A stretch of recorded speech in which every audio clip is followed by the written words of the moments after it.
পরপর ৬ বার হাঁচি দিয়ে বুক ব্যথা হচ্ছিল হৈমির। ৭ বারের সময় কফির মগ হাতে রুমে ঢুকল রুদ্র। ছাইরঙা শার্ট প্যান্ট পরা সে, গলায় ঝুলছে সাদা তোয়ালে। সদ্য স্নান করা উন্মুক্ত বক্ষ উকি ঝুঁকি দিচ্ছে কালচে লোমগুলো। ধবধবে ফর্সা বুকে নিদারুণ এক সৌন্দর্যের বহিঃপ্রকাশ। কফির মগে শেষ ২ চুমুক দিল ব্যস্ততার সঙ্গে। এরপর আধা খাওয়া মগটা এগিয়ে দিল হৈমিকে। এরই মাঝে কয়েকবার কাশিও হয়েছে মেয়েটার, তাই সে বলল, এটা নাও। ভোরবেলায় গোসল করাতে কিছুটা চটে আছে হৈমি। কতবার অনুরোধ করল অন্তত ৭টা-৮টার দিকে করুক, রুদ্র শোনেনি। এখন তার যে ঠান্ডা লেগে গেল, এর জন্য দায়ী রুদ্রই। তাই গায়ের সঙ্গে ভালোভাবে কম্বল জড়িয়ে মুখ ফিরে নিল সে। জড়সড় হয়ে বসে রইল আপন মনে। রুদ্র গিয়ে তার সামনে বসল। কফি এগিয়ে দিয়ে বলল, নিতে বলেছি। এক পলক তাকিয়ে দৃষ্টি ফিরিয়ে নিল হৈমি। রুদ্র মুখের কাছে মগ নিয়ে বলল, হাত বের করতে হবে না, এভাবেই খেতে পারো। চট করে চোখ তুলে আবার দৃষ্টি নত করে ফেলল সে। রুদ্র বাঁকা হেসে ঠোঁটের সঙ্গে মগ ছোঁয়াল। খুব একটা এনার্জি না থাকায় অবাধ্যতা করল না হৈমি। চুপচাপ বাকি অর্ধেক কফি খেল সে। রুদ্র জিজ্ঞেস করল, কেমন ফিল করছো? আরে ওকে? উত্তর দিল না হৈমি। নিঃশব্দে হাঁটু থুতনিতে ভর করে বসে রইল। রুদ্র টের পেল তার লজ্জা, অস্বস্তি এবং কিঞ্চিত অভিমান। চোখ পড়ল ভেজা চুলগুলোতেও, যা তার ধবধবে সাদা বিছানা কম্বল অনেকটাই ভিজিয়ে দিয়েছে। তাই নিজের গলায় থাকা তোয়ালে এগিয়ে দিল। বলল, চুলের পানিতে বিছানা ভিজে যাচ্ছে, চুলগুলো ভালোভাবে মুছে নাও। সাড়া দিল না হৈমি, যেন সে শুনতেই পায়নি। রুদ্র আশ্চর্য হয়ে বসে রইল। এটা তো বিপদ ঘটল। এই মেয়ে কথা বলে না কেন? তৎক্ষণাৎ সে মনে করার চেষ্টা করল শেষ কখন কথা বলেছিল হৈমি, আর কি কথা বলেছিল। তার মন মস্তিষ্ক দুটোই চলে গেল গভীর রাতে, নিবিড় আলিঙ্গনের মুহূর্তটুকুতে। সেই মুহূর্তে হৈমির কথায় বাধা এক বিন্দু গুরুত্ব সে দেয়নি। সত্যি বলতে দিতে পারেনি। সমুদ্রের উত্তাল ঢেউকে আচমকা থামিয়ে দিতে পারেনি। ওই ছোট্ট নরম দেহের মাঝে খুঁজে নিয়েছিল এক পুরো সত্তার সমস্ত সুখ। বেপরোয়া হয়ে গিয়েছিল সে তাদের দুজনের বৈবাহিক সম্পর্কের পূর্ণ রূপ দিতে। বেসামাল হয়ে উঠেছিল সেই ঘনীভূত মুহূর্তটায়। শরীর জুড়ে চলছিল কেবল উত্তাল প্রেম।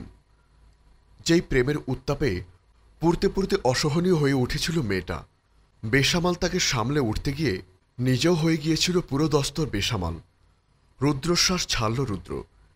নিজে উদ্যোগী হৈমির চুলগুলো তোয়ালে দিয়ে পেঁচিয়ে দিল। বলল, ঠিকঠাকভাবে মুছে নাও। ঋতুকে আসতে নিষেধ করে দিয়েছি আজ। ওরা আসার প্রয়োজন নেই, তোমাকেও কিছু করতে হবে না। সাদা ভাত ডিম্পোজি দিয়ে সকালটা মানিয়ে নেই। দুপুর বেলায় বাইরে থেকে খাবার আনাবো। খাওয়ার একদম রুচি নেই হৈমির, তবুও রুদ্রর জন্য সাদা ভাত ডিম্পোজ করতে হবে ভেবে উঠতে উদ্যত হল সে। রুদ্র তার শারীরিক কন্ডিশন টের পেয়ে বাধা দিল।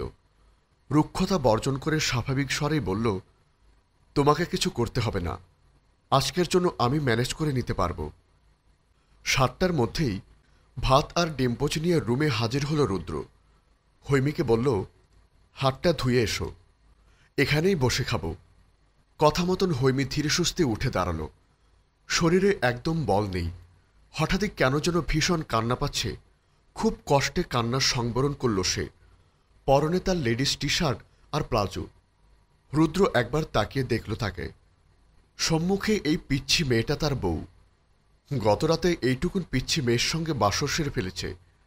মনে মনে হাসল সে। ভাবল, পিচ্ছিটাকে এবার বড় করতে হবে। আধপাকলা বউটাকে এবার মানুষ বানাতে হবে। শুধু একটাই প্রার্থনা, তার মাথাটা যেন ঠান্ডা থাকে, সুস্থ স্বাভাবিক থাকে। সকল দুঃস্বপ্ন যেন সুস্বপ্ন হয়ে ধরা দেয়। দুজনে আজ একসঙ্গে এক প্লেটেই খাবার খেল। সে শুনেছে এতে স্বামী স্ত্রীর মাঝে ভালোবাসা বাড়ে, সম্পর্কের গভীরতা সৃষ্টি হয়, সম্পর্ক মজবুত হয়। খাওয়া শেষে রুদ্র দুটো ট্যাবলেট সামনে ধরে গ্লাস এগিয়ে দিল হৈমির। চুল আছড়াচ্ছিল হৈমি।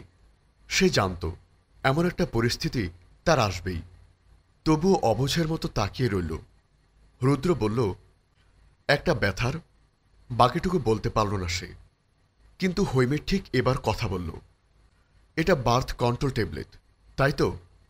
কথাটা রুদ্রের বুকে অস্বস্তির তীর হিসেবে বিঁধল। চোখ মুখ দৃঢ় করে সে উত্তর দিল, হ্যাঁ। হৈমি বলল, সরি, আমি একটা ওষুধও খাব না, প্রয়োজন নেই, একদম ঠিক আছে আমি। রুদ্রর মনে হল হৈমি আচমকাই অনেক বেশি ম্যাচুর হয়ে গেল। তার কথা, মুখভঙ্গি সেটা তীব্রভাবে মনে করিয়ে দিল তাকে। সে দৃঢ়স্বরে বলল, কথা না বাড়িয়ে ওষুধগুলো খাও। হৈমি বলল, আপনি শর্ত ভুললেও আমি ভুলিনি। শর্ত আপনি ভেঙেছেন, আমিও ভাঙব। শক্ত জবাব হৈমির। সহসা রুদ্র অস্থির হয়ে উঠল। সামান্য ক্রোধে তার চোয়াল দৃঢ় হল। শক্ত চোখে তাকিয়ে পুনরায় ঠান্ডা মেজাজে বলল, হৈমি, আমাকে রাগিও না। হৈমি তার পাশ থেকে সরে গেল, গিয়ে বসল ডিভানে। তীব্র প্রতিবাদ জানিয়ে বলল, আপনিও আমাকে রাগাবেন না। রুদ্র ঘন ঘন শ্বাস নিল। নিজের রাগ নিয়ন্ত্রণ করার প্রাণপণ চেষ্টা করল। উঠে এসে হৈমির পাশে বসল। নমনীয় স্বরে বলল, বাচ্চামো করছো, আমার কিন্তু ভালো লাগছে না, প্লিজ। হৈমি বলল, আমার পাশ থেকে সরুন, আপনাকে এখন আর সহ্যই হচ্ছে না আমার। রুদ্র বলল, সহ্য করতে হবে না, শুধু এগুলো খাও। হা করো দেখি। তরাক করে উঠে দাঁড়ালো হৈমি। সরে এসে বসল বিছানায়। দুহাতে মাথা চেপে ধরল সে। বলল, প্লিজ আমার সাথে এমন করবেন না। আশ্চর্য হয়ে উঠে এলো রুদ্র। সহসা ধমক দিয়ে বলল, এবার সত্যি সত্যি ফাজলামো হচ্ছে কিন্তু। তাহলে সারা রাত আপনিও আমার সাথে ফাজলামো করেছেন। এই কথা বলল হৈমি। অধৈর্য হয়ে পড়ল রুদ্র। মেঝেতে হাঁটু গেড়ে বসে গ্লাসে তার পাশে রাখল। হাত বাড়িয়ে হৈমির মুখের কাছে ওষুধ তুলে দিল। জোরপূর্বক মুখে দেওয়ার চেষ্টা করায় হৈমি ছিটকে গেল। বলল, আমি ওষুধ খেতে পারি না, বমি হয় আমার। রুদ্র গ্লাসসহ উঠে দাঁড়াল।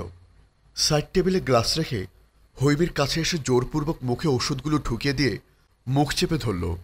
গ্লাস নিতে নিতে বলল, নড়বে না, একদম নড়বে না। বলতে বলতে পানিটিও খাইয়ে দিল। দুর্ভাগ্যবশত একটা ট্যাবলেট পড়ে গেল বিছানায়। আরেকটা আচমকা গিলে ফেলল হৈমি। রুদ্র খেয়াল করে দেখল ব্যথার ট্যাবলেটটা পড়ে গেছে। স্বস্তির নিঃশ্বাস ফেলল সে। রাশভারী স্বরে বলল, সবসময় এত বেশি বোঝো কেন? আমি যা করছি আমাদের ভালোর জন্য করছি, ব্যাস, আর কিছু না। সহসা মুখ চেপে কেঁদে উঠল হৈমি। বলল, আপনি একটা সেলফিশ। রুদ্র বিছানা পরিষ্কার করে রুম থেকে বেরিয়ে গেল। তীব্র ক্রোধে এবার শব্দ করে কাঁদতে লাগলো হৈমি। চিৎকার করে বলল, আরেকবার আমার কাছে আসবেন, খুন করে ফেলব তখন। চট করে দরজার বাইরে থেকে উকি দিল রুদ্র। তখন হৈমি আরো হু হু করে কেঁদে উঠল। বলল, আপনি খুব খারাপ, আপনি আমাকে কখনো ভালোবাসতে পারেন না, কখনোই না। এটা ভালোবাসাই না। ভালোবাসা বিবৃতি করার জিনিস নয়। ভালোবাসা হচ্ছে অনুভূতি, যা একদিনে অনুভব করা যায় না। বছরের পর বছর যাবে, ধীরে ধীরে তুমি বুঝতে পারবে কোনটা ভালোবাসা বলে। রুদ্র বলল। কথাগুলো বলে আর এক মুহূর্ত দাঁড়ালো না রুদ্র। দরজা লক করে কিছুক্ষণের জন্য বাইরে গেল সে। হৈমি কাঁদতেই থাকলো আর বারবার বলতে লাগলো, আপনি খুব স্বার্থপর। নিজের বেলায় সবসময় 16 আনা, আর আমার বেলায় 2 আনাও রাখেন না। পরন্ত বিকেল। সমুদ্রের পারে পাশাপাশি হাত ধরে দাঁড়িয়ে সূচনা আর মাহের। সূচনার পরনে ফিকে হলুদ রঙা ফিনফিনে শাড়ি, কটিদেশ মখমলে ব্লাউজে আবৃত। মাহেরের পরনে সাদা রঙের টি শার্ট, গোড়ালি থেকে কয়েক ইঞ্চি উপরে জিন্স গোটানো। খালি পায়ে বালুচরে দাঁড়ানো। বালুকাবেলায় নোনা জলে ফেনিল ছাপ স্পষ্ট। থেকে থেকে সমুদ্রের গর্জন ধেয়ে আসছে কিনারে। আছড়ে পড়ছে ঢেউ। পরন্তবেলা বিধায় সূর্যটা পশ্চিম আকাশে ঢেলে পড়েছে। এই তো কিছু সময়, এর পরে সূর্যাস্ত। বেলা ফোরানোর সঙ্গে সঙ্গে শীতের তীব্রতা বাড়ছে। আকাশে পাখি আকৃতির লেজহীন ঘুড়ি চোখের আড়াল হচ্ছে। দিনভর তেজদীপ্তি সূর্যটা ম্রিয়মান সমুদ্রের জলে। ওদের আশপাশে অনেক মানুষের ঢল। সকালবেলা একসঙ্গে সূর্যোদয়, সারা বিকেল প্রাকৃতিক পরিবেশ উপভোগ, এরপর পাশাপাশি হাতে হাত রেখে দাঁড়িয়ে সূর্যাস্ত দর্শন। সময়টা দারুণ উপভোগ্য ছিল সূচনা আর মাহের জন্য। সূচনার ইচ্ছে করছিল না সমুদ্রের পার থেকে ফিরে যেতে। মাহের জোরপূর্বক রিসোর্টে ফিরল। এতে সূচনা ভীষণ মন খারাপ করেছিল। মন ভালো হলো প্রিয়তম অর্থাঙ্গ যখন শীতের কাপড় পরার পর পুনরায় তাকে নিয়ে সমুদ্রে পাড়ে এলো। রাতে ডিনারের সময়টা বাদে পুরো সময়টাই ওরা সমুদ্র বিলাস করল। ঘড়ির কাঁটা যখন 11:59, ঠিক সে সময় আচমকা মাহের কোলে তুলে নিল সূচনাকে। উপস্থিত সকলের সম্মুখে কনকনে শীতের রাতে সমুদ্র পাড়ে প্রিয়তমাকে নিয়ে উল্লাসে মেতে উঠল সে। এরপর সহসা বালুকায় নামিয়ে দিয়ে হাঁটু গেড়ে বসল মাহের। সূচনার একটি হাতে আলতো ছুঁয়ে বলল, শুভ জন্মদিন ডিয়ার। জীবনের শেষ নিঃশ্বাস পর্যন্ত আপনাকে ঘিরে বাঁচতে চাই। প্রেমময় বুলি আওড়ে সহসা হাতের উল্টো পিঠে চুমু খেল। ধীরে ধীরে উঠে দাঁড়িয়ে সূচনাকে নিজের সামনে পিছমুখী হয়ে দাঁড় করালো। ঝটপট পকেট থেকে বের করল একটা লকেট সহ একটি গোল্ডেনের নেকলেস। সেটি পরিয়ে দেওয়ার পূর্বে লকেট ওপেন করে দেখালো একপাশে তাদের দুজনের বিয়ের ছবি। সূচনার চোখ দুটি আনন্দাশ্রুতে ছলছল করছিল। বুকে চলছিল তীব্র উত্তেজনা। অতি সুখে পাগল প্রায় সে। হাত পা কাঁপছে তার। ভালোবাসার ভারে শরীর ঢলে পড়তে চাইছে তার। নিজেকে প্রাণপণে নিয়ন্ত্রণ করার চেষ্টা করল সে। মাহের সন্তপর্ণে হারটা তাকে পরিয়ে দিল। আশেপাশে থাকা যারা এই প্রগাঢ় প্রেমের সাক্ষী হল সকলেই হাততালি দিল। তাদের প্রশংসায় পঞ্চমুখ হয়ে রইল। শেষে সকালে তাদের বেস্ট উইশেস জানিয়ে একান্তে সময় কাটাতে স্পেস দিল।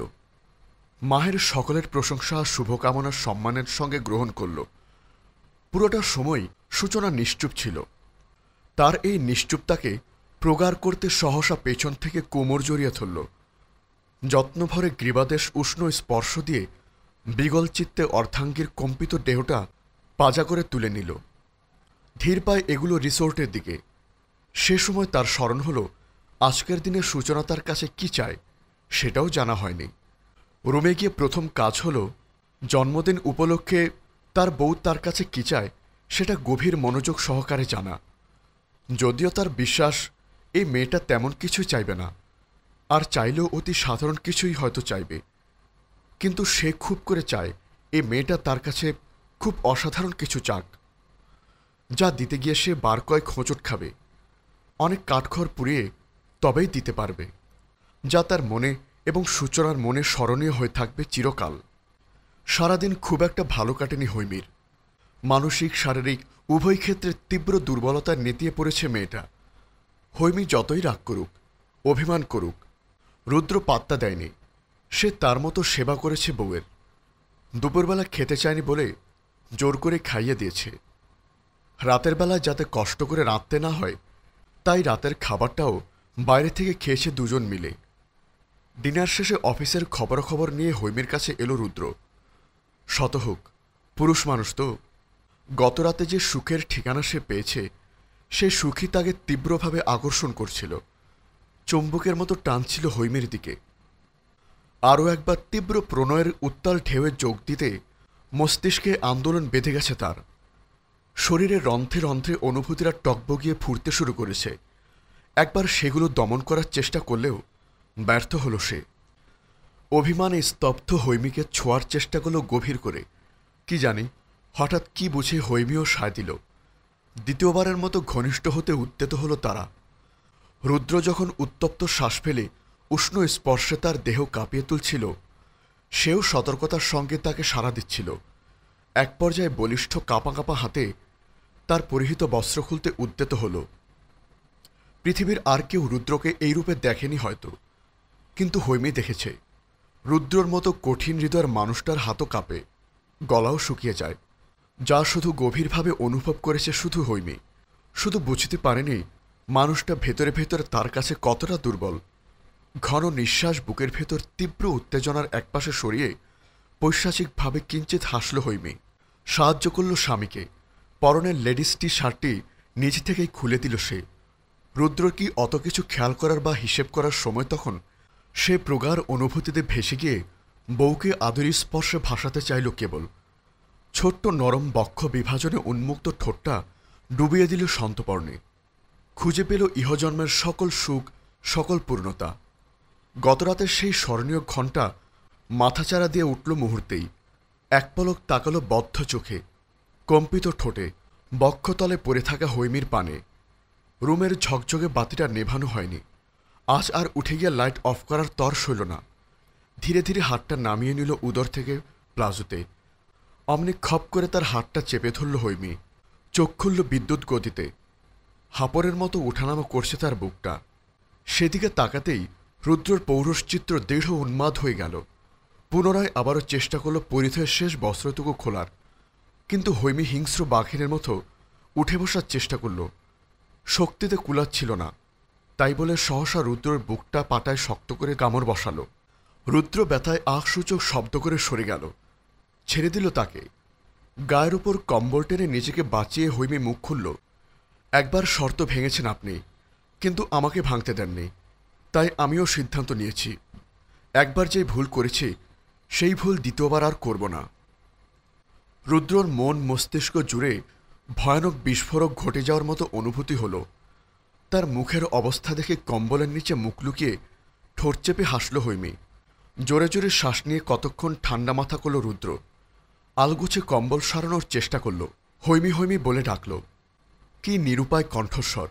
একমাত্র স্ত্রীর দ্বারাই বোধহয় সম্ভব স্বামীকে এভাবে চরম মাত্রায় বেকায়দায় ফেলা। মনে মনে মায়াও হল, আবার আনন্দ পেল। মাথা তুলে দেখতে ইচ্ছে করল দ্য গ্রেট বেচারা রুদ্রকে। কিন্তু এখন তো মজা নেওয়ার সময় নয়, সময়টা খুবই সিরিয়াস। তাই নিজেকে সংযত করল হৈমি। বলল, আমি আপনার কোনো কথাই শুনব না। এতে যদি আপনি জোর খাটিয়ে নিজের চাহিদা পূরণ করেন তাতে আমার সমস্যা নেই। শুধু সারা জীবন মনে রাখব, আপনি শুধু খারাপ মানুষই না, ভয়াবহ একটা ধর্ষকও বটে। উচ্চস্বরে ধমক দিল রুদ্র। কিঞ্চিত ভয় পেয়ে চুপসে গেল হৈমি। রুদ্রর কপালের রগ ফুলে উঠে নিমিষেই। ক্রোধে হাত পা কাঁপতে শুরু করল অবিরত। রাগ নিয়ন্ত্রণ করতে না পেরে নিজেই গালেই কষিয়ে এক থাপ্পড় বসাল। ফুঁসতে ফুঁসতে বিছানা ছেড়ে নেমে চলে গেল রুমের বাইরে। দরজাটা তুমুল শব্দে লাগিয়ে গায়ের সর্বশক্তি দিয়ে সেখানেও এক লাথি বসাল। ড্রয়িং রুম থেকে কয়েকটা জিনিস ভাঙচুর হওয়ার শব্দ পাওয়া গেল। ভয় হলেও নিজের জেদে অটুট থেকে একসময় গভীর ঘুমে তলিয়ে গেল হৈমি। ড্রয়িং রুমে এক কোণে বসে সিগারেটের ধোঁয়ায় বোধ হয়ে পড়ে রইল রুদ্র। সারা রাত নিদ্রাবিহীন কাটিয়ে দিল এ রুদ্র। সারা রাত নিদ্রাবিহীন কাটিয়ে দিল মানুষটা। নিদ্রাবিহীন কাটিয়ে দিল মানুষটা। চোখ দুটো রক্তাক্ত লাল, হৃদয়ে রক্তক্ষরণ। যে মেয়েটাকে সে ভালোবেসে আপন করে নিতে চাইল, বউয়ের স্বীকৃতি দিল, নিজের লাইফস্টাইল অভাবনীয় পরিবর্তন আনল, আজ সে কিনা তাকে ধর্ষক বলে উপাধি দিচ্ছে। তার অধিকারে ধর্ষণের সমতুল্য বলেছে। ক্রোধে আবারও নিয়ন্ত্রণ হারাল সে। সহসা জ্বলন্ত সিগারেটটা চেপে ধরল বুকের মাঝখানে। দাঁতে দাঁত চেপে চোখ বুজে জ্বলন্ত সিগারেটটা বুকে চেপে কাটিয়ে দিল পুরো রাত। পৃথিবীতে এই মানুষগুলো সবচেয়ে বেশি অসহায়, যারা নিজেকে, নিজের অনুভূতিকে বিশ্লেষণ করে বোঝাতে পারে না। ফলশ্রুতিতে তাদের বুকের ভেতর লালিত প্রগাঢ় অনুভূতি, সীমাহীন ভালোবাসা থেকে যায় আড়ালে আবডালে। রুমে এসে মাহের সূচনাকে জিজ্ঞেস করল, জন্মদিন উপলক্ষে আপনার কি চাই? অকপটে জবাব দিল সূচনা, আমাদের সন্তানকে দ্রুত পৃথিবীতে আনতে চাই। খুব তাড়াতাড়ি আপনাকে বাবা ডাক শোনাতে চাই, আর আমি মা হতে চাই। দেবেন তো এই উপহারটা? আমার জীবনের সেরা উপহার, কিন্তু আপনাকে দিতেই হবে। দেরি কিন্তু সহ্য হবে না। বিস্মিত চোখে তাকিয়ে রইল মাহের। অবিশ্বাস্য কণ্ঠে বলল, এমন অসাধারণ উপহার কিভাবে চাইলেন আপনি? মাহেরের চোখে চোখ রেখে লাজুক স্বরে সূচনা বলল, অসাধারণ মানুষের কাছে সাধারণ কিছু চেয়ে আমি আর বোকামি করতে রাজি নই মাহের। ভালোবাসার ছোট্ট একটি শব্দ, অথচ এর গভীরতা কি বিশাল। যারা ভালোবাসে তারাই এই গভীরতা যতটা অনুভব করে, তার চেয়ে বেশি অনুভব করে যারা ভালোবাসা ব্যর্থ হয়। মাহের সূচনা তেমনই এক দম্পতি। মাহের নিয়তির কাছে হেরে গিয়েছিল, হারিয়েছিল প্রথম প্রেমকে। সূচনা হেরেছিল সমাজের নিষ্ঠুরতার কাছে। বুকের ভেতর লালিত প্রথম প্রেমের বিসর্জন দিতে হয়েছে তাকেও। আজ পৃথিবীটা ভীষণ আলাদা। চিরচেনা সেই পৃথিবী, সেই মানুষ আজ আর নেই। আজ পৃথিবীটাকে ভীষণ সুন্দর লাগছে। বুকের খুব গহীনে সুখ সুখ অনুভূতিরা তীব্র হচ্ছে। শরীর জুড়ে যে আরাম বোধ হচ্ছে তা খুবই উষ্ণ আর নরম। এই মন, এই দেহ সবকিছু যেন একার নয়। যে মানুষটা বুক ভেদ করে হৃদয়ে নিখুঁতভাবে জায়গা করে নিল এই মন, এই দেহের ভাগীদার আজ সেও। শ্বাসরুদ্ধকর জীবন থেকে যেন চিরমুক্তি ঘটল। জানামাজে বসে সৃষ্টিকর্তাকে শুকরিয়া জানালো সূচনা। ঘাড় ফিরিয়ে বিছানায় ঘুমিয়ে থাকা মাহেরের দিকে তাকিয়ে মুচকি হাসল। বিড়বিড় করে বলল, আমি বাঁচতে চাই, এই মানুষটার সঙ্গে কাটাতে চাই অনেকগুলো বসন্ত। রাতের ফ্লাইটে ফিরতে হবে, তাই মাহেরকে ডেকে তুলল সূচনা। দুজন মিলে একটু ঘুরতে বের হবে। হৈমের জন্য কিছু জিনিস কিনতে হবে। মেয়েটা মেসেজ করে বারবার করে বলে দিয়েছে তার জন্য যেন তেঁতুল আচার নিয়ে যাওয়া হয়। আর কিচ্ছু চাই না তার। মেসেজ লিখে আবার সতর্ক করে দিয়েছে, ভাবে রিপ্লাই দেওয়ার প্রয়োজন নেই। আমি তোমার ভাইয়ের ফোন থেকে লুকিয়ে লুকিয়ে মেসেজ করেছি, এখনই ডিলিট করে দেব। তুমি রিপ্লাই না করলে উনি টেরও পাবে না। এইটুকু লিখে সাথে সাথে কয়েকটি হাসির ইমোজিও দিয়েছে। ভেবেই হাসল সূচনা। মাহেরের কাঁধে হাত রেখে ডাকল, মাহের উঠুন। হালকা জেগে উঠে মাহের বলল, নামাজ পড়েছেন? সূচনা কিঞ্চিত মন খারাপ করে বলল, হ্যাঁ, দুজন একসাথে পড়লে খুশি হতাম। তা তো আর হল না। দীর্ঘশ্বাস ছাড়ল সে। সে দীর্ঘশ্বাসের স্বপ্ন কর্ণগোচর হতেই মুচকি হাসল মাহের, চোখ বুজে থাকা অবস্থাতেই।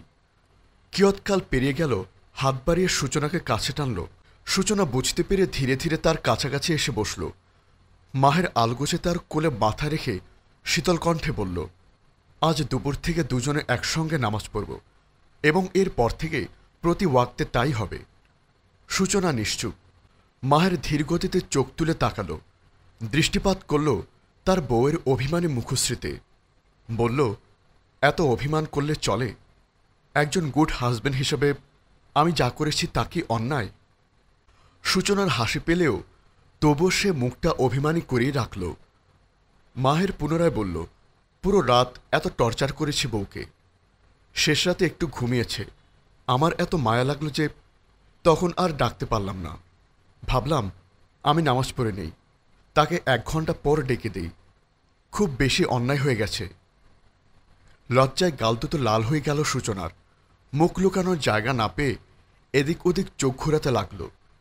টের পেয়ে মাহের চোখ বুঝল, মুচকি হেসে বলল, বউটা ভীষণ লাজুক। সূচনা কথা ঘুরিয়ে বলল, আপনি উঠবেন না? চলুন বাইরে বের হই, আজ দিনটাই তো আছে। রাতে ফ্লাইট ভুলে গেছেন? চট করে চোখ খুলল মাহের। মাহেরের মাথা সারিয়ে উঠে দাঁড়ানো সূচনা টুকটাক কাজের ছুতোয় বলল, আপনি উঠে তৈরি হন, আমি এগুলো গুছিয়ে নিই ততক্ষণে। মাহের ততক্ষণে থম মেরে তাকিয়ে রইল। এরপর আকস্মিক প্রশ্ন করল, পেনকিলার ট্যাবলেট খেয়েছেন? চমকালো সূচনা। লজ্জায় নিঃশ্বাসগুলো বেসামাল হলো ভীষণ। সে ড্রেসিং টেবিলের সামনে গিয়ে শাড়ি ঠিকঠাক করার বাহানায় দাঁড়ালো। আমতা আমতা করে বলল, আমি ঠিক আছি, সমস্যা নেই। চট করে উঠে বসল মাহের। একই ভঙ্গিতে উঠে দাঁড়ালো। মৃদু পায়ে সূচনার কাছে এসে হাত বাড়িয়ে কপাল গলা চেক করল। অল্প উষ্ণতা অনুভব করে স্পর্শ করল শাড়ির আঁচলে। সূচনা আতকে উঠে বলল, কিছু হয়নি, আপনি অযথা ভাবছেন। মাহের বলল, এত কথা বলছেন কেন? চুপসে গেল সূচনা। তার শরীর জুড়ে দেওয়া লাভ বাইটগুলো খুঁটিয়ে খুঁটিয়ে দেখে নিল।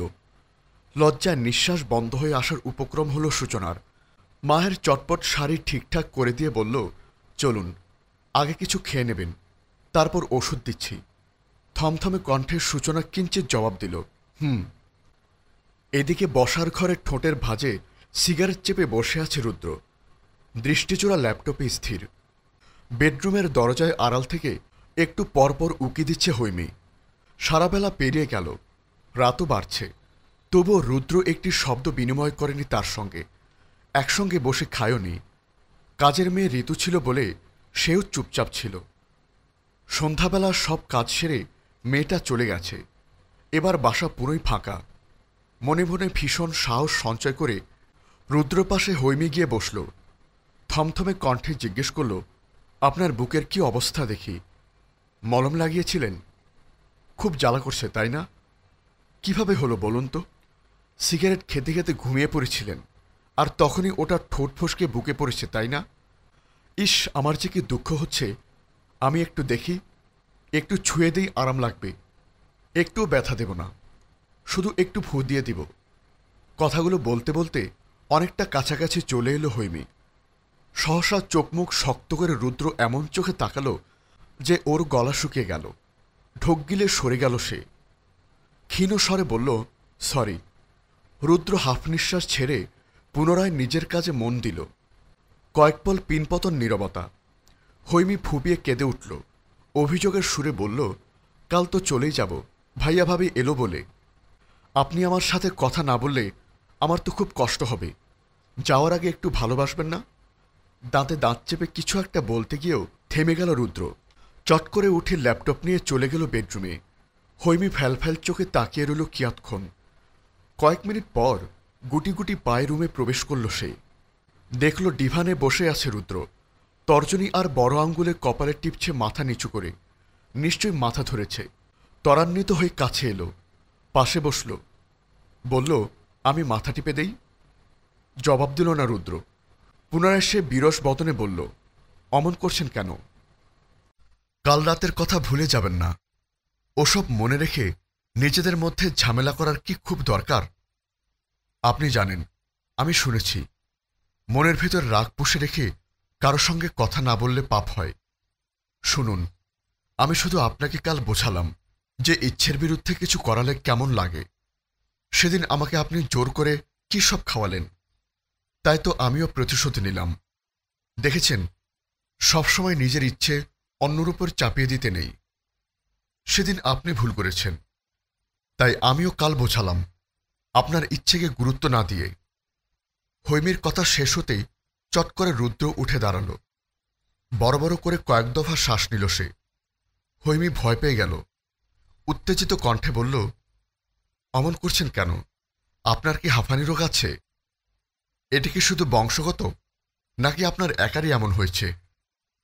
রুদ্রর মাথাটা দপদপ করতে লাগল। দুহাতে কান চেপে ধরতে নিয়েও থেমে গেল সে। নিজেকে নিয়ন্ত্রণে এনে চুপচাপ চলে গেল ডাইনিং রুমে। পিছু পিছু হৈমিও গেল। রুদ্র পানির গ্লাস ধরতে উদ্যত হতেই সে নিজ তাগিদে জগ থেকে গ্লাসে পানি ভরে দিল। এক পলক দৃঢ় চোখে তাকাল রুদ্র। হৈমি আমতামতা করে বলল, নিন নিন, ঠিক হয়ে যাবে। তীক্ষ্ণ চোখে তাকিয়ে পানিটা এক নিঃশ্বাসে শেষ করল সে। হৈমি বলল, খাবার বাড়ব নাকি? ভাইয়ারা এলে খাবেন। রুদ্র জবাব দিল না। আলগোছে বেরিয়ে এলো ড্রয়িং রুমে। হৈমি মন খারাপ করে পিছনে পিছনে এলো। রুদ্র এগিয়ে যাচ্ছে রুমের দিকে। সে পিছু নিয়ে গুটি গুটি পায়ে এগোচ্ছে। রুদ্রর গায়ে ঢিলেঢালা একটি টি শার্ট, তার সঙ্গে মিলিয়ে ট্রাউজার পরেছে। মাথায় থাকা এক ঝাঁক চুল পিছনে ছুটি করা। সেই ছুটির দিকে তাকিয়ে তাকিয়ে রুমে প্রবেশ করল সে। রুদ্র গিয়ে বসল ব্যালকনিতে। দুটি বেতের চেয়ার পাশাপাশি রাখা ছিল। হৈমি চট করে পাশেরটায় গিয়ে বসল।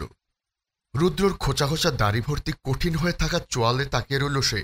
পিটপিট করে দীর্ঘ সময় তাকিয়ে থাকার পর আকস্মাৎ চুমু খেল ঘোচা ঘোচা দাড়ির চোয়ালে। রুদ্র স্থবির হয়ে এক ভঙ্গিতে বসে। তার সঙ্গে এইমাত্র কি ঘটে গেল সেদিকে বিন্দু পরিমাণ পাত্তাও দিল না। অথচ চুমু খেয়ে নিজের ঠোঁট বুলাচ্ছে হৈমি। মিনমিন গলায় বলল, কেমন কাটার মতো বিধে এলো। শুনুন, আপনি ক্লিন শেভ করবেন। ক্লিন শেভ করলে আমি চুমু খেয়ে শান্তি পাব, আর আপনাকে দেখতেও বাচ্চা বাচ্চা লাগবে। তখন আপনার সঙ্গে আমাকে বেশি মানাবে। রুদ্র উত্তর করল না। সে হৈমির কথা আদৌ শুনছে কিনা এটুকুও বোঝা গেল না। হৈমি নিজ থেকেই বলল, আমি তো কাল চলে যাচ্ছি, আপনি কিন্তু ফোন করবেন, আর ভিডিও কলেও কথা বলবো আমরা, ঠিক আছে? রুদ্র এক ধ্যানে দূরের পথে তাকিয়ে। হৈমি প্রচণ্ড হতাশ হল। বলল, আমার না খুব কান্না পাচ্ছে। কথাটা বলতেই ফ্যাঁচ ফ্যাঁচ করে কেঁদে ফেলল সে। রুদ্র সহসা চোখ বুজে দীর্ঘ নিঃশ্বাস ফেলল। ভরার স্বরে বলল, মাথা ধরেছে হৈমি, চুপ থাকো প্লিজ। থামল হৈমি। অশ্রুসিক্ত নয়নে আধস্বরে জিজ্ঞেস করল, মাথা টিপে দেব? রুদ্র বলল, না। হৈমি অনুনয় করে বলল, তাহলে চুল টেনে দেই, আরাম লাগবে। এই প্রশ্নে রুদ্র কিছু বলল না। মৌনতা সম্মতির লক্ষণ ধরে নিয়ে নিঃশব্দে উঠে দাঁড়ালো হৈমি। রুদ্রর পেছনে দাঁড়িয়ে ছোট ছোট নরম হাত দুটো ধীরে ধীরে চুল টানতে শুরু করল। জিজ্ঞেস করল, আরাম লাগছে? রুদ্র ক্ষীণস্বরে উচ্চারণ করল, এটুকুতেই মুখে হাসি ফুটল হৈমির। অনেক ভালোবাসা আর আদর মেখে চুলগুলো টেনে দিতে লাগল সে। এদিকে মাহের সূচনা ফিরে এলো। পরের দিন বিকেলবেলা তারাও চলে গেল হৈমিকে নিয়ে। রুদ্র তার গম্ভীরতায় অটল ছিল। শুধু গাড়িতে ওঠার পর হৈমির অশান্ত মনটাকে শান্ত করতে বলেছে, ডোন্ট ওয়ারি, আমি ফোন করব। এরপর কেটে গেল 1 সপ্তাহ। রুদ্র ফোন করেনি হৈমিকে। অতিরিক্ত মন খারাপ আর চিন্তা করে হৈমির মুখটা শুকিয়ে যাচ্ছে। পড়াশোনা, খাওয়া দাওয়া একদমই হচ্ছে না। সারাক্ষণ ফোন নিয়ে পড়ে থাকে সে। এতদিন তার পার্সোনাল ফোন ছিল না, মায়ের ফোনটা ইউজ করত। বাড়ি আসার পরদিনই মায়ের তাকে ফোন কিনে দিয়েছে। সেই ফোন নিয়েই পড়ে থাকে। 3 বেলা নিয়ম করে হোয়াটসঅ্যাপে বিশাল বিশাল মেসেজ করে রুদ্রকে। সেই মেসেজগুলো সিন করা হয়, কিন্তু রিপ্লাই আসে না। কেন আসে না? উত্তর হিসেবে সে বুঝে নেয় সেই রাতের ঘটনাটাকে। মনে প্রশ্ন জাগে, তাহলে ফেরার সময় ফোন করব এই কথা কেন বলেছিল? ধীরে ধীরে পরীক্ষার সময় ঘনিয়ে এলো। আর মাত্র 11 দিন বাকি। হৈমির চেহারার অবনতি দেখে তার মা সূচনাকে বলল, আমার মনে হয় রুদ্রর সঙ্গে ওর কথাবার্তা হয় না। তুমি ওকে একা ডেকে জিজ্ঞেস করো তো। আর তোমার ভাইকে বলে দিও, ওর সামনে পরীক্ষা, বাচ্চা মেয়ে, একটু অবুঝ, বোঝায় যেন সে। সূচনা মাথা নেড়ে বোঝায় সে ভাইকে জানিয়ে দেবে বলে। রাত 9টা ছুঁই ছুঁই। আজ মাহেরের ফিরতে দেরি হবে। সে তার বন্ধুদের একটি গুরুত্বপূর্ণ কাজে বাইরে গেছে। তাই হামিদা সূচনাকে বলল, খেয়ে দিয়ে শুয়ে পড়ো, মাহেরের ফিরতে দেরি হবে। সূচনাকে কথাটা বলেই হৈমিকে ডাকল। হৈমি আসার পর নিজ হাতে মেয়েকে ভাত খাইয়ে দিল। সূচনাকে অনেকবার বলল খেতে বসতে, কিন্তু খেতে বসল না। হামিদার ইচ্ছে ছিল দুজনকে একসাথে বসিয়ে খাইয়ে দেবে, কিন্তু সূচনা জানালো তার একদমই খিদে নেই। মা মেয়ে খেয়ে চলে গেল। সূচনা সব গুছিয়ে সবেই রুমে গেছে। অমনি কলিং বেল বেজে উঠল। সূচনা কিঞ্চিত ত্বরান্বিত বেগে গিয়ে দরজা খুলে দিল। মুচকি হেসে মাহের বলল, খুব একটা দেরি হয়নি। সূচনা মৃদুসুরে হেসে দাঁড়াল। মাহের ঘরে ঢুকতে ঢুকতে বলল, আপনারা খেয়েছেন? সূচনা বলল, মা আর হৈমি খেয়েছে, আপনি হাত মুখ ধুয়ে আসুন, আমি খাবার বাড়ছি। মাথা চুলকে হাসল মাহের। বলল, আমার জন্য অপেক্ষা করেছিলেন। লাজুক হেসে খাবার বাড়তে চলে গেল সূচনা। তৃপ্তি ভরে নিঃশ্বাস নিয়ে ফ্রেশ হয়ে এলো মাহের। প্লেটে খাবার দেখে বসতে বসতে বলল, এত কষ্ট করে খাবার বাড়লেন, কষ্ট করে আর নিজের হাতে খেতে হবে না, আমি খাইয়ে দিচ্ছি। চমকে তাকালো সূচনা। চাপা স্বরে বলল, না, কেউ দেখে ফেললে খুব লজ্জায় পড়তে হবে। মাহের বলল, আপনি বড্ড বেশি লজ্জা পান, ওসব কিছুই হবে না। আর যদি হয়ও, মানে তারা দেখলেও কোনো সমস্যা নেই। আমি কি পরনারীকে খাওয়াতে যাচ্ছি, বা আপনি পরপুরুষের হাতে খাচ্ছেন? সব লজ্জা আমার পকেটে গুজে খেতে বসুন আর হাঁ করুন। মাহেরের জেদের কাছে হার মানল সূচনা। মায়ের নিজ হাতে তাকে খাইয়ে দিচ্ছে, পাশাপাশি নিজেও খাচ্ছে। এমন সময় খাবার রুমে এলো হামিদা। ছেলের বউকে এমন পরিস্থিতিতে দেখে কিছুটা লজ্জা পেল সে। ফিরে আসতে উদ্যত হয়েও থেমে গেল। হালকা কেসে উঠল। মাহের কিঞ্চিত চমকাল। সূচনা লজ্জায় মাথা নিচু করে ফেলল। পরিস্থিতি সামাল দিতে মায়ের হাতে জগ দেখে মাহের বলল, সূচনা, মাকে পানি ভরে দিয়ে আসুন। সঙ্গে সঙ্গে সূচনা উঠে শাশুড়ির থেকে জগ চাইল। হামিদা থম মেরে ওইদিকে জগ এগিয়ে দিল। মাহের মাকে বলল, প্রেশারের ওষুধ খেয়েছ? হামিদা ক্ষীণস্বরে জবাব দিল, হ্যাঁ। কখন ফিরেছিস? হামিদা বলল। মাহের বলল, এই তো কিছুক্ষণ আগে। শুয়ে পড়েছ ভেবে ডাকিনি। সূচনা জগ ভরে এনে দিতেই হামিদা বলল, তোমার তো একদমই খিদে ছিল না, এখন তো দিব্যি খাচ্ছ, বললেই পারতে। আমার হাতে খেতে আপত্তি আছে। বিস্মিত হয়ে বুকের ভেতরটা ধরাস করে উঠল সূচনার। হামিদা এক মুহূর্ত অপেক্ষা না করে চলে গেল।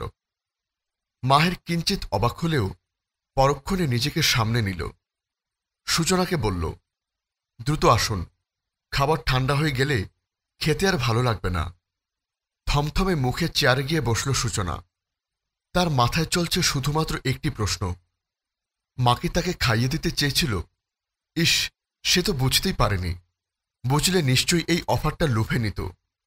সহসা চোখ দুটো টলমল হল তার।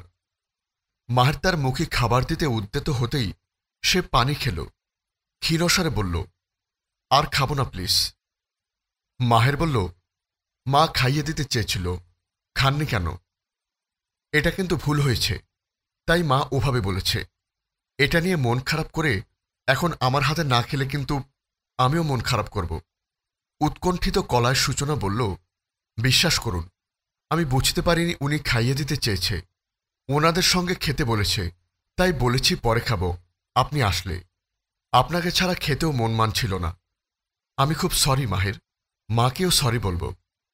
আচ্ছা, বুঝেছি, তাহলে ছোট্ট একটা ভুল বোঝাবুঝি হয়েছে, ব্যাপার না, আমি আছি তো। মাকে সঠিকটা বোঝানোর দায়িত্ব আমার, মাহের বলল। পরের দিন সকালবেলা হামিদা বেশ চুপচাপ ছিল, কারো সাথে তেমন কোনো কথা বলল না। রান্নাঘরে মাহেরকে খেতে দিতে দিতে এত ব্যস্ততা গেল, সূচনার যে শাশুড়িকে সরি বলা হল না। আজ প্রথম ক্লাসটাই মাহেরের, তাই দ্রুত বেরিয়ে যেতে হলো তাকে। পথিমধ্যে তার খেয়াল হল গতরাতের কথা। সে যদি এখনই বিষয়টা না সামলায়, অন্য সব বউ শাশুড়িদের মধ্যে হওয়া মান অভিমান অতঃপর গৃহযুদ্ধ হতে পারে। যদিও তার মা বা সূচনা দুজনই মানুষ ভীষণ শান্ত প্রকৃতির, তবুও মনে মনে একে অপরের প্রতি কিঞ্চিত তিক্ততা আসুক, সেটা তা চায় না। তাই মাকে ফোন করে বলল সে। লম্বা করে সালাম দিয়ে বলল, তুমি কি তোমার ছেলের বউর উপর ভীষণ অভিমান করেছ? হামিদা সন্দিহান হয়ে বলল, সূচনা কি তোকে কিছু বলেছে? মাহের বলল, না তো, কিছু বলেনি, তবে কাল রাতে আপনি তো বললেন। ওটা শুনেই জিজ্ঞেস করেছি। সময়ের অভাবে আজ দ্রুত বের হতে হলো, তাই ভাবলাম ফোন করেই জরুরি কথাটা বলি। কতবার বলেছি তোকে বাইক চালানো অবস্থায় ফোনে কথা বলবি না। মাহের বলল, আমি বাইকে না, অটো করে যাচ্ছি। ফাঁকা অটো, ড্রাইভার ছাড়া কেউ নেই। মা, সূচনা বুঝতেই পারেনি তুমি ওকে খাইয়ে দিতে চেয়েছ, আর ও আমার জন্য অপেক্ষা করছিল। বোঝই তো, নতুন বিয়ে, ঠিক যেমন তুমি বাবাকে ছেড়ে একবেলাও খেতে চাইতে না, পারতে না খেতে। সূচনা বোধহয় তোমার এই গুণটা পাবে। আমি তো খুব অবাক হয়েছি, কাল যে ঠিক আমার মায়ের মতো গুণ। মেয়েটা খুব স্বামী ভক্ত। মায়ের ইচ্ছে করে মায়ের বউকালের স্মৃতি স্মরণ করিয়ে দিল, যাতে সূচনার বর্তমান অনুভূতি সে বুঝতে পারে আর সব অভিমান দূরে সরিয়ে ফেলে। মেয়েটার প্রতি কোনো নেগেটিভ চিন্তা না আসে। সত্যি তাই হল। হামিদার মনে পড়ে গেল তার বিয়ের পরবর্তী সময়ের কথাগুলো, তার মৃত শাশুড়ির কথা। নিমেষে সূচনার প্রতি সব অভিমান দূর হয়ে মনটা পুলকিত হল। বউকালে সেসব স্মৃতি মনে করে মুচকি হাসল সে। ছেলেকে বলল, বাবা, তুই সাবধানে কলেজে যা, ওর ওপর আমি রাগ করিনি, তুই চিন্তা করিস না। মাহের বলল, আচ্ছা, তোমরা সাবধানে থেকো, হৈমিকে পড়তে বসতে বলো। আর হ্যাঁ, সূচনা কিন্তু খায়নি, তোমার সঙ্গে খাবে বলে, খেয়ে নিও তোমরা। আমার ফিরতে 5টা বাজবে। পৃথিবীর প্রতিটি পুরুষের মাঝেই মা আর বউয়ের মন রক্ষা করার ক্ষমতা থাকে। এই দুজন নারীকে বুদ্ধিমত্তার সঙ্গে নিয়ন্ত্রণ করার ক্ষমতাটি আল্লাহ প্রদত্তই, কিন্তু সব পুরুষ এই বুদ্ধিমত্তা কাজে লাগায় না। সত্যি বলতে, তারা কাজে লাগাতে চায় না। কেউ মাতৃভক্তিতে অন্ধ হয়, কেউ বা বউভক্তিতে অন্ধ হয়। যারা দুই নারীর প্রতি যথার্থ সম্মান, ভালোবাসা এবং দায়িত্ব পালন করতে সক্ষম হয়, দুনিয়া ও আখিরাতে তারাই শ্রেষ্ঠ বলে বিবেচিত হয়। প্রতিটি পুরুষকে মনে রাখতে হবে, মা হল সেই নারী যার মাধ্যমে তুমি পৃথিবীর আলো দেখছ, আর বউ হল সেই নারী যার মাধ্যমে তোমার ঔরসজাত পৃথিবীর আলো দেখতে পাবে। 1 সপ্তাহ পর হৈমির পরীক্ষা শুরু। সে কথা মাথায় রেখে নিজের কর্তব্য পূরণ করে রুদ্র। রুদ্রর পাঠানো পার্সেল সূচনা হৈমিকে দিতেই সে সেগুলো গ্রহণ করতে অনিচ্ছা প্রকাশ করে। তীব্র ক্রোধে ফেটে পড়ে জেদ দেখিয়ে বলে, যে মানুষটা আমার সঙ্গে যোগাযোগ রাখেনি তার দেওয়া কোনো কিছুই আমি নিতে রাজি নই। হৈমির বক্তব্য রুদ্রকে জানালে সে দ্রুত মিটিং শেষ করে সরাসরি ভিডিও কল দেয় হৈমিকে। হৈমি তখন গোসল করে চুল আঁচড়াচ্ছে। ফোন রিসিভ করার সঙ্গে সঙ্গেই ফরমাল পোশাকে রাশভারী রুদ্র মুখ দেখতে পায়। ঠোঁটের কোণে হাসি ফুটে মুহূর্তেই। তাচ্ছিল্য করে বলে, শুনেছি যাতায় পড়লে বাঘও ধান খায়। সদ্য স্নান করা হৈমির স্নিগ্ধ মুখে তীক্ষ্ণ চোখে তাকালো রুদ্র। বস চেয়ারে হেলান দিল সন্তবর্ণে। অধরে বিদ্রুপের হাসি ফুটিয়ে পাল্টা জবাব দিল সেও। বাঘ ধান খায় কিনা সে বিষয়ে আমার কোনো আগ্রহ নেই, কিন্তু রুদ্র শেখ ধানকে ভাত বানিয়ে খেতে জানে। ঢোক চিপল হৈমি। তর্জনী উঁচিয়ে বলল, দেখুন আপনি কিন্তু খুব খারাপ। কতগুলো ফোন দিয়েছি আমি, কতগুলো মেসেজ করেছি জানেন? রুদ্র বলল, জানি। সোজাসাপটা উত্তর দিল রুদ্র। মুখ হা হয়ে গেল হৈমির। চোখ কটমট করে তাকিয়ে রইল সে। রুদ্র সেসবে তোয়াক্কা না করে বলল, আমার অফিসে বেশ চাপ, আপাতত আসতে পারছি না। তবে শিওর থাকো, পরীক্ষার মাঝেই গিয়ে দেখা করে আসবো একদিন। এ কথায় সন্তুষ্ট হল হৈমি। মনটাও ভালো হয়ে গেল তার। খুশিতে গদগদ হয়ে জিজ্ঞেস করল, কেমন আছেন আপনি? রুদ্র জবাব না দিয়ে বলল, ঠিকভাবে পড়াশোনা করবে, ঠিকভাবে খাওয়া দাওয়া করবে। আশানুরূপ রেজাল্ট না পেলে লজ্জায় তোমার ভাই মুখ দেখাতে পারবে না। একজন লেকচারের বোন তুমি, আশা করি এটা মাথায় থাকবে। আমাকে নিয়ে চিন্তা করতে হবে না। এত ফোন মেসেজ করে প্রেম দেখাতেও হবে না। সময় করে আমি ফোন করব। যতদিন পরীক্ষা চলবে ঠিক ততদিন এই কথাগুলো মাথায় রাখবে। রাখছি, রাতে ফোন করব। টুট টুট করে ফোন কেটে গেল। হৈমি স্তব্ধ হয়ে বসে কিয়াতক্ষণ ঢোক চিপে বিরস বদনে আফসোস মিশ্রিত নিঃশ্বাস ফেলল। বিড়বিড় করে বলল, ধুর ছাই, এতদিন পরে ফোন করেছে, কোথায় মান অভিমান করব, দুজন দুজনের খবর নেব। কথা চলতে চলতে একটু রোমান্টিক মুডে চলে যাব, তা না করে ঠুসঠাস বকবক করে কেটে দিল। আনরোমান্টিক জামাই একটা। রাতে ফোন করবে রুদ্র, তাই দুপুরে খেয়ে দিয়ে পড়তে বসল হৈমি। রাত পর্যন্ত পড়ে সময় কাটাবে। এরপর রুদ্র ফোন করল, ভালো মন্দ দুটি কথা বলবে। হৈমির চোখ মুখ উজ্জ্বল ভাব দেখেই সূচনা বুঝতে পারল রুদ্রর সঙ্গে কথা বলে তার মন ভালো হয়ে গেছে। তাই রুদ্রর পাঠানো জিনিসগুলো রুমে এসে দিয়ে গেল। হৈমি সেগুলো খুলে দেখল, দুটো শাড়ি, দুটো সালোয়ার কামিজ, 15,000 টাকা। এছাড়াও পরীক্ষার জন্য প্রয়োজনীয় জিনিসপত্র, যা দেখে নিঃসন্দেহে বলা যায় সে খুব দায়িত্বশীল একজন ব্যক্তি। সব কিছু গ্রহণ করলেও 15,000 টাকা সে সূচনাকে দিয়ে বলল, টাকা দিয়ে আমি কি করব? এগুলো আমার লাগবে না। সূচনা হৈমির হাতে চেপে ধরে বলল, টাকা দিয়ে তুমি কি করবে তুমি ভালো জানো। শোনো, আমার ভাইয়ের বউয়ের খরচ তার বাবার বাড়ির লোক বহন করবে, এটা কিন্তু ভালো দেখায় না। ঠিক যেমন করে আমার খরচ তোমার ভাইয়া দিচ্ছে, তোমার খরচও আমার ভাই দেবে, এটাই নিয়ম। হৈমি কিঞ্চিত লজ্জা পেল। সূচনা তার পার্স বের করে সেখানে টাকা রেখে বলল, পড়াশোনা করছো, যেদিন নিজের পায়ে দাঁড়াবে সেদিন চাইলে তুমিও এভাবে তাকে দিতে পারবে। স্বামীর টাকার ওপর যেমন স্ত্রীর হক আছে, তেমনি স্ত্রীর টাকার ওপরও স্বামীরও হক আছে। যেহেতু এখন আমরা কেউই নিজের পায়ে দাঁড়াইনি, সেহেতু তাদের কর্তব্যটুকু সন্তুষ্টির সঙ্গে গ্রহণ করতে হবে। মাথা নাড়ল হৈমি, অর্থাৎ সূচনার কথা সে বুঝতে পেরেছে। মিষ্টি করে হেসে সূচনা বলল, আমি যাই, তুমি মন দিয়ে পড়ো, ভালো রেজাল্ট করতে হবে। 1 মাস পর বিকেলবেলা রুম অন্ধকার করে শুয়ে আছে সূচনা। মাহের রুমে ঢুকে লাইট অন করতেই নাক টানার শব্দ পেল। চট করে ঘাড় ঘুরিয়ে বিছানায় তাকাতেই দেখল সূচনার চোখে পানি। সেই চোখের পানি আড়াল করতেই ধাতস্থ হয়ে বসল। ভ্রু কুচকে এগিয়ে এলো মাহের। বিছানায় বসে থমথম কণ্ঠে জিজ্ঞেস করল, কি হয়েছে সূচনা? মাহেরের মুখের দিকে তাকিয়ে বুকটা হু করে উঠল সূচনার। লুকিয়ে ফেলা কান্নাগুলো বেরিয়ে এলো আচমকা। হতভম্ব হয়ে গেল মাহের। সহসা সূচনার কাঁধে হাত রেখে প্রশ্ন করল, কি হয়েছে? এভাবে কাঁদছেন কেন? সম্পর্কে উন্নতি ঘটেছে অনেক। আপনি থেকে তুমি সম্পর্কে পদার্পণ করেছে উভয়ই। বেড়েছে একে অপরের মনের মিলনের গভীরতাও। সূচনা বলল, হলো না মাহের, হলো না। বুঝতে না পেরে আরেকটু ঘনিষ্ঠ হয়ে বসল মাহের।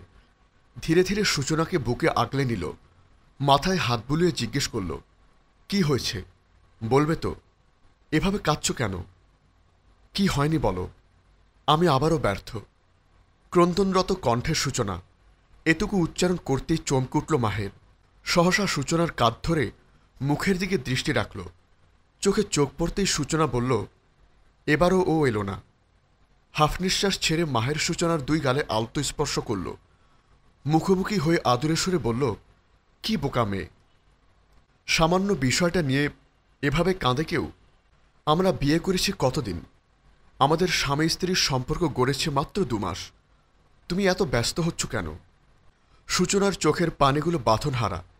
মাহের তাকে গভীর করে বুকে জড়িয়ে নিল, মাথায় চুমুখে সান্ত্বনা দিল।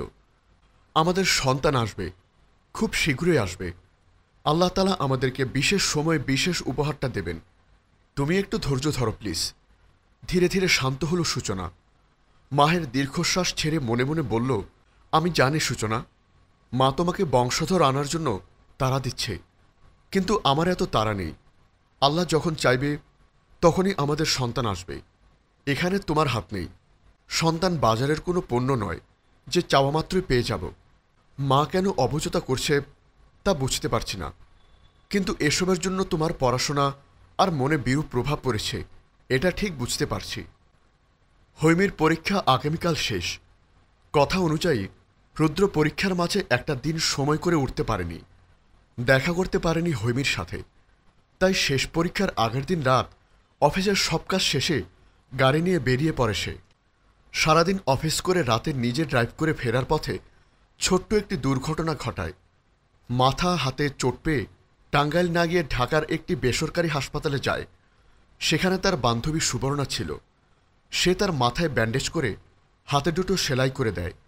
কিছু মেডিসিন লিখে দিলে সে ফেরার জন্য উদ্যত হয়। হসপিটালের করিডোরে তখন অল্পবয়সী এক যুবকের সঙ্গে ধাক্কা লাগে তার। একদিকে শরীরের শোচনীয় অবস্থা, অপরদিকে মাথার ভেতর চলছে তাকে রাতের মধ্যে টাঙ্গাইল ফিরতে হবে। সকালে হৈমীকে পরীক্ষা দিতে সে নিজেই নিয়ে যাবে। তার উপর এভাবে বেখেয়ালি যুবকটি ধাক্কা খেল। প্রচণ্ড বিরক্ত হয়ে তাই যুবকটিকে ধমক মারতে উদ্যত হল। বাঁ হাতে কলার চেপেও ধরল। যুবকটিও কম নয়। অগ্নিচক্ষুতে তাকিয়ে কাঁধ চেপে ধরল রুদ্রর। মুহূর্তে ছোটখাটো হট্টগোল বেজে গেল। যুবকটি যে পথ দিয়ে এলো সে পথেই উপস্থিত হলো একজন মধ্যবয়সী মহিলা। ভীতকণ্ঠে সে বলল, এই রিমন, কি হয়েছে? এই ছেলে, আমার ছেলেকে মারছ কেন তুমি? তীব্র ক্রোধান্বিত হয়ে চোখ দুটো সহসা তুলতেই সম্মুখে দণ্ডায়মান নারীটিকে দেখে আচমকা যুবকটির কলার ছেড়ে দিল রুদ্র। কান দুটো সজাগ হল, চোখ দুটো বিস্মিত। মেরুদণ্ড দিয়ে নেমে গেল শীতল স্রোত। যুবকটিকে কিছু বলতে গিয়েও ঠোঁট কেঁপে উঠল। সম্মুখে নারীটিকে আপাদমস্তক দেখে অবচেতন মনে হৃদয় টনটন করে উঠল। হাহাকার করে বের হতে চাইল একটি শব্দ, মা, কিন্তু তীব্র ঘৃণায় সেটুকু আর বের করতে পারল না। সম্মুখের নারীটিও বিস্মিত চোখে তাকিয়ে নিজের প্রথম সন্তানকে চিনতে সে একটুও ভুল করেনি। ছবিতে যেমনটা দেখেছিল তার চেয়েও বেশি সুদর্শন তার প্রথম সন্তান রুদ্রশেখ। মনে মনে ভাবতেই ঢুকরে উঠল সে। চোয়ালদয় শক্ত করে ধীর পায়ে এগিয়ে এসে রুদ্র বলল, মিসেস সুরভি। সুরভি বেগম হাত বাড়াল রুদ্রর দিকে, একটু ছোঁয়ান আশায়। ছিটকে দূরে সরে গেল রুদ্র। তীব্র ঘৃণায় খিচিয়ে বলল, ডোন্ট টাচ মি। রিমন ভ্রুকুচকে মাথার পাশে এসে দাঁড়াল। রুদ্রর প্রতি হওয়া কঠিন রাগটা নিমেষেই কমে এসেছে তার। মনে জেগেছে কৌতূহল। সেই কৌতূহল থেকে মাকে জিজ্ঞেস করল, আম্মু, বড় ভাই? সুরভি মাথা নাড়ল। রুদ্র রিমনের দিকে অসহনীয় ঘৃণায় তাকিয়ে মুখ ফিরে নিল। সুরভি বেগম রুদ্রের দিকে এগিয়ে এসে বলল, তোর কি হয়েছে বাবা? মাথায় হাতের কি অবস্থা? এই রুদ্র। আচমকা সুরভি বেগম রুদ্রের বাহুতে চেপে ধরলেন। তৎক্ষণাৎ রুদ্র হিংস্রতার সঙ্গে এক ঝাটকায় হাত ছাড়ল। বিষয়টা এতটাই ক্রোধের সঙ্গে ঘটল যে সুরভি তাল সামলাতে না পেরে ছিটকে গেলেন। মাকে পড়ে যেতে দেখে রিমন এসে ধরল। মেজাজ খারাপ করে রুদ্রর দিকে তাকালো, বলল, এটা কি ধরনের আচরণ? রুদ্র সহসা তর্জনী উঁচিয়ে বলল, আমাকে আচরণ শিখাবি না। এটুকু বলে সহসা থেমে গেল। বাকিটুকু আর উচ্চারণ করতে পারল না। একরাশ ঘৃণা নিয়ে দ্রুত প্রস্থান করল তারা দেখা নিকৃষ্টতম একজন মায়ের সামনে থেকে। সুরভি বেগম তার চলে যাওয়ার পথে তাকিয়ে মুখে আঁচল চেপে ঠুকরে উঠলেন। রিমনের বুকে মুখ গুজে অশ্রুপাত করলেন বিরতিহীন। রুদ্র বাড়ি ফিরতে ফিরতে ফজরের আজান দিয়ে দিল। অসহনীয় দুঃখ কষ্টে জর্জরিত বুকটা নিয়ে ফিরল সে। বিছানায় গা এলিয়ে দিতেই বুঝল গায়ে কাঁপিয়ে জ্বর আসছে। মস্তিষ্ক জুড়ে সুরভি বেগমের মুখ গিজগিজ করছিল। এরই মধ্যে সহসা হৈমির মুখটা মনে পড়ল। গভীর ঘুমে তলিয়ে যেতে যেতে শুধু অস্পষ্ট স্বরে বলল, কথা রাখতে পারলাম না, এর জন্য আমি একটুও সরি নই। তোমার কপাল খারাপ, কারণ আমি মানুষটাই খারাপ। আমি কেন খারাপ জানো? কারণ আমাকে যিনি জন্ম দিয়েছেন ওই একটা খারাপ। ওকে আমি খুন করব, খুন। পরীক্ষা শেষ করে বাড়ি ফিরে গোসলে ঢুকেছে হৈমি। এমন সময় সূচনার কাছে ফোন এলো। দাদি জানালো রুদ্রের অবস্থা খুব খারাপ, এখনই তাকে নিয়ে হসপিটাল যেতে চাচ্ছে। সে যেন হৈমি আর মাহেরকে নিয়ে হাসপাতালে চলে আসে। গোসল করে বের হওয়ার পর খবরটা শোনামাত্র হৈমি চোখ দিয়ে অবিশ্রান্ত জল গড়াল। একদিকে সূচনা, আরেকদিকে হৈমি। একসঙ্গে দুজনকে সামলে ২০ মিনিটের পথ শেষ করল মাহের। হাসপাতালে যাওয়ার পর শুনতে পেল গতকাল রুদ্র কখন বাড়ি ফিরেছে কেউ জানত না। দুপুর ১২টার দিকে দাদি রুমের দরজা খোলা দেখতে পেয়ে রুমে যায়। রুদ্রকে মেঝেতে সেন্সলেস অবস্থায় পায়। হাসপাতালে আনার পর ডাক্তাররা জানায় অতিরিক্ত মদ্যপানের ফলে ঘুমের মধ্যে মাইল্ড স্ট্রোক হয়েছে তার, যা বড় ধরনের স্ট্রোকের পূর্ব লক্ষণ। এ বয়সে এ ধরনের রোগ খুবই দুঃখজনক বলে আফসোস করেছে ডাক্তাররা। দুদিন পর রুদ্রকে হাসপাতাল থেকে বাড়িতে নিয়ে আসা হলো। দুই পরিবারের মধ্যে কথা হয়েছিল, হৈমি পরীক্ষার পর আনুষ্ঠানিকতার মাধ্যমে শেখ বাড়িতে আনা হবে হৈমিকে। আকস্মাৎ রুদ্র অসুস্থ হয়ে পড়ায় সেই সিদ্ধান্ত ভঙ্গ হল। রুদ্রর বাবা জানালেন তারা কবে ফিরবেন। এই মুহূর্তে সবচেয়ে বেশি প্রয়োজন রুদ্রর সুস্থতা। পারিবারিক চিন্তা, বিজনেস সবকিছু থেকে দীর্ঘ সময় ছুটি দেওয়া হলো রুদ্রকে। বিজনেসের পুরো দায়িত্ব গিয়ে পড়ল বড় চাচার ছেলে রাফিদ আর ছোট চাচার ছেলে রিজওয়ান শেখের উপর। রুদ্র মানতে চাইল না। দাদি বকাঝকা করল। ফাঁকা বাড়ি হুট করেই মানুষে ভরে উঠল। বড় চাচি, ছোট চাচা, চাচাতো ভাই বোনেরা উপস্থিত হলো বাড়িতে। সন্ধ্যার পর বেডরুমে আধাশোয়া হয়ে বসল রুদ্র। চোখ দুটো স্থির সামনের দেয়ালে। ক্লথ ব্যাগ থেকে নিজের কাপড় বের করে সেগুলো গুছিয়ে কাভারে রাখছে হৈমি। রুদ্রর গায়ে শুধু টি শার্ট আর ট্রাউজার। স্মরণ হতেই একটি হুডি সোয়েটার বের করল হৈমি। রুদ্র পাশে এসে দাঁড়িয়ে থমথমে কণ্ঠে বলল, এটা পরে নিন। গম্ভীর মুখটা হৈমির দিকে ফেরালো রুদ্র। কিয়ৎক্ষণ চিন্তিত হয়ে তাকিয়ে মুখ ফিরিয়ে নিল। হৈমি আহত মনে তার পাশে এসে বসল। বুদ্ধি খাটিয়ে নিজেই সোয়েটারটা পরিয়ে দিতে উদ্যত হল। সহসা রুদ্র চমকে উঠে পুনরায় স্বাভাবিক হয়ে গেল। হৈমিকে সোয়েটার পরিয়ে দিতে সাহায্য করল সে। যেন একটু স্বস্তি পেল হৈমি। নিঃশ্বাস ফেলল স্বস্তি সহকারে। দরজার বাইরে থেকে হামিদা ডাকল হৈমিকে। হৈমি আছিস? রুদ্রর মাথায় হুডি তুলে দিয়ে সরে এলো হৈমি। বলল, আছি, ভেতরে এসো তুমি। হামিদা ভেতরে এলেন। নড়েচড়ে পূর্ণ গম্ভীরতা বজায় রেখে ঠাঁই বসে রইল রুদ্র। মাকে হৈমি একটি চেয়ার টেনে দিল। চেয়ারে বসে রুদ্রর দিকে স্নেহময় দৃষ্টি নিক্ষেপ করলেন হামিদা। বললেন, বাবা, তোমার বয়স অল্প, এই বয়সে আমোদ প্রমোদে মেতে থাকবা, তা না করে এত চিন্তা কিসের? সব দুশ্চিন্তা ছেড়ে ফেলো। নেশাপানি আগে খেয়েছ, এখন ওসব ছেড়ে দাও। দেখলে তো কি বিপদ ঘটল।